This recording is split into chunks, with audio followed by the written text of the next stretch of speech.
प्यारे छात्रों, आप सभी का स्वागत है मेरे YouTube चैनल में। आज के वीडियो में हम विषय हिंदी दूसरी इकाई का 5वां पाठ खेती से आई तब्दीलियां, जिसे लिखा है पंडित जवाहरलाल नेहरू, इस पाठ का हम स्पष्टीकरण इस वीडियो में देखने वाले हैं। चलिए शुरुआत करते हैं लेखक के परिचय से। उनका जन्म 1889 में इलाहाबाद में हुआ था। मृत्यु 27 मई 1964 नई दिल्ली में हुआ। उनका परिचय स्वतंत्र भारत के प्रथम प्रधानमंत्री पंडित जवाहरलाल नेहरू एक चिंतक, वक्ता, लेखक और विचारक भी थे। नेहरू जी ने आधुनिक भारत के निर्माण में महत्वपूर्ण भूमिका अदा की। आपने विज्ञान और प्रौद्योगिकी के विकास को प्रोत्साहित किया। प्रमुख कृतियां: एक आत्मकथा, दुनिया के इतिहास का स्थूल दर्शन, भारत की खोज, पिता के पत्र पुत्री के नाम आदि। गद्य संबंधी: प्रस्तुत पत्र पंडित जवाहरलाल नेहरू ने अपनी पुत्री इंदिरा गांधी को लिखा है। इस पत्र में आदिम अवस्था से आगे बढ़कर खेती के माध्यम से हुई मानवीय सभ्यता के क्रमिक विकास को बताया गया है। यहाँ नेहरू जी ने अमीर गरीब के मानदंड एवं बचत प्रणाली को सुंदर ढंग से समझाया है। शुरू करते हैं पत्र को। प्रिय बेटी इंदिरा, ये पत्र जवाहरलाल नेहरू ने अपनी बेटी इंदिरा जी को लिखा है। अपने पिछले खत में मैंने कामों के अलग अलग किए जाने का कुछ हल बतलाया था। नेहरू जी ने अपनी बेटी इंदिरा को बहुत से पत्र लिखे और उसमें बता रहे हैं नेहरू जी कि पिछले जो पत्र में मैंने लिखा था वह कामों के अलग अलग किए जाने का हल बताया था। बिल्कुल शुरू में जब आदमी सिर्फ शिकार पर गुजर बसर करता था, गुजर बसर यानी अपना जीवन गुजारता था, काम बटे हुए नहीं थे। जब एकदम शिकार की अवस्था में इंसान था तो काम इतने बटे हुए नहीं थे और इंसान को तब उतने काम भी नहीं थे। हर एक आदमी शिकार करता और मुश्किल से खाने भर को पाता था, यानी कि इंसान सिर्फ शिकार करता और मुश्किल से अपना पेट भरता था। सबसे पहले मर्दों और औरतों के बीच में काम बंटना शुरू हो गया। मर्द शिकार करता होगा और औरत घर में रहकर बच्चे और पालतू जानवरों की निगरानी करती होगी। नेहरू जी यहाँ इंदिरा जी को बता रहे हैं कि शुरू के समय में इंसान जब शिकार करता था तब इंसान के काम बटे हुए नहीं थे कि औरतें ये काम करेगी, बच्चे या फिर महिलाएं ये काम करेगी, ऐसा कुछ भी नहीं था। बाद में काम बढ़ते चले गए। पुरुष घर के लिए शिकार करता और बच्चे जो है घर पर रहकर अपने जानवरों और बच्चों को संभालने का काम करते। आगे नेहरू जी कहते हैं, जब आदमियों ने खेती करना सीखा तो बहुत सी नई नई बातें निकली। पहली बात यह हुई कि काम कई हिस्सों में बंट गए। कुछ लोग शिकार खेलते, शिकार खेलना मतलब शिकार करना, और कुछ खेती करते और हल चलाते। जो दिन गुजरते गए आदमियों ने नए नए पेशे यानी काम, व्यवसाय सीखे और उनमें पक्के होते गए। जैसे जैसे दिन गुजरते गए इंसान ने काम करना सीखा। कुछ काम करते, कुछ शिकार करते, कुछ खेती और हल भी चलाते। खेती करने का दूसरा अच्छा नतीजा यह हुआ कि गांव और कस्बे बन गए। खेती करने का अच्छा नतीजा क्या हुआ कि गांव और कस्बे बन गए। इससे पहले इंसान ने गांव नहीं बनाए थे। जहां उसे शिकार मिली वही वो रुक जाता, फिर अगले दिन अगले किसी स्थान पर शिकार के लिए चला जाता। लेकिन खेती करने का सबसे अच्छा फायदा ये हुआ कि इंसान एक जगह गांव बनाकर रहने लगे, लोग इनमें आबाद होने लगे।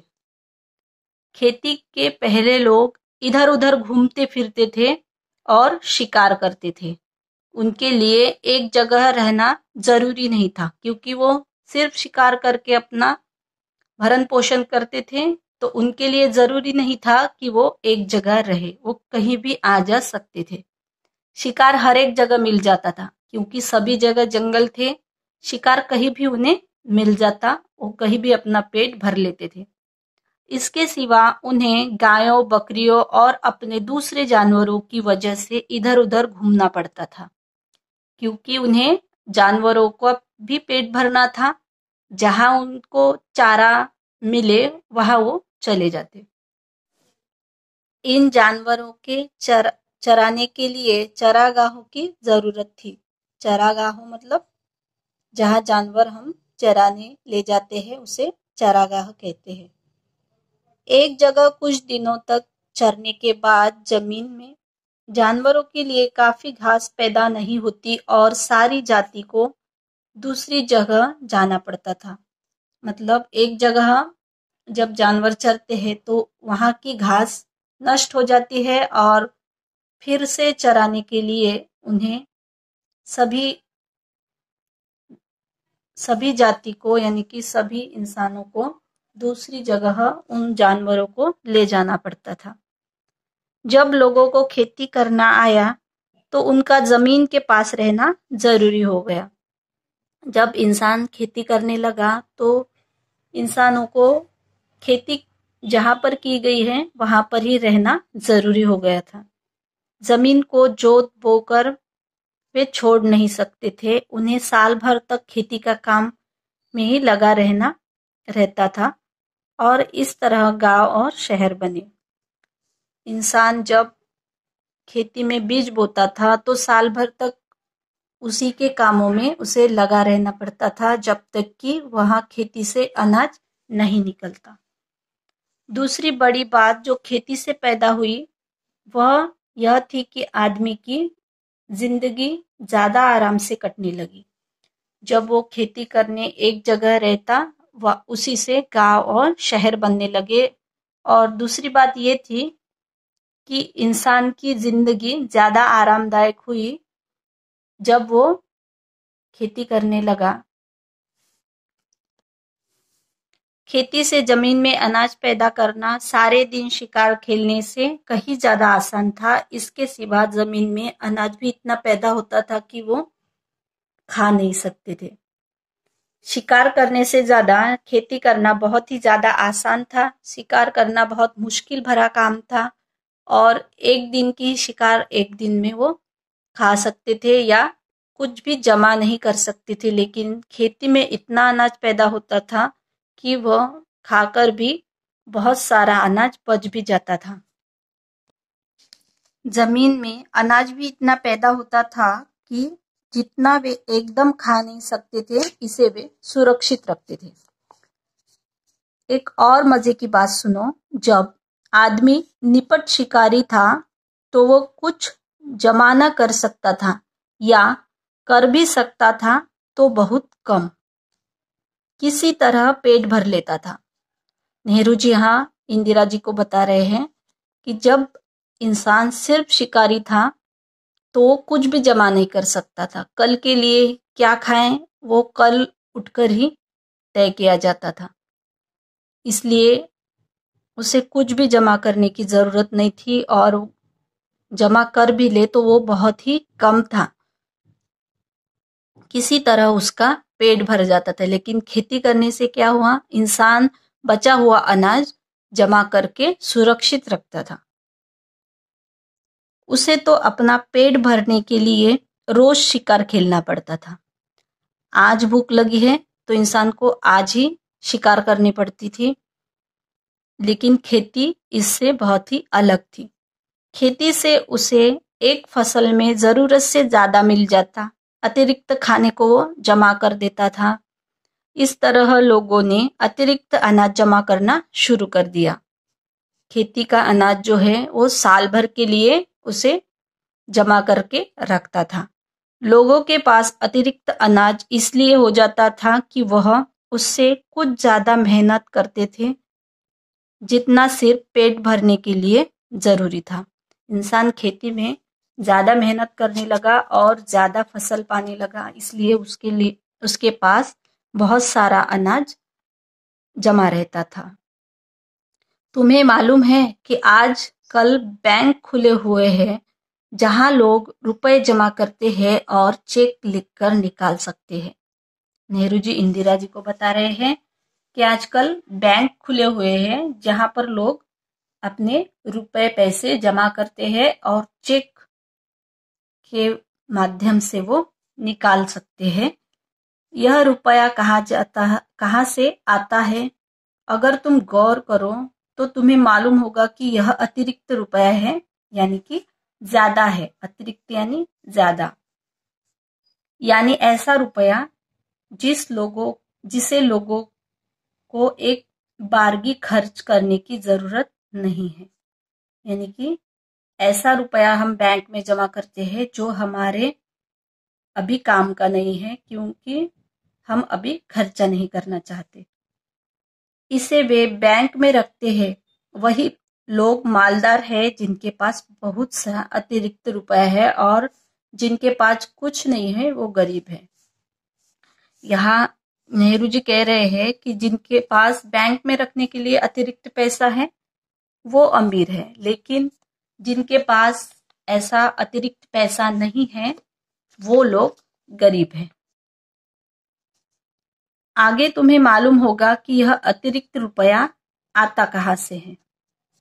इसका सबब यह है कि आदमी दूसरे से ज्यादा काम करता है और ज्यादा कमाता है, बल्कि आजकल जो आदमी बिल्कुल काम नहीं करता उसके पास तो बचत होती है, और जो पसीना बहाता है उसे खाली हाथ रहना पड़ता है।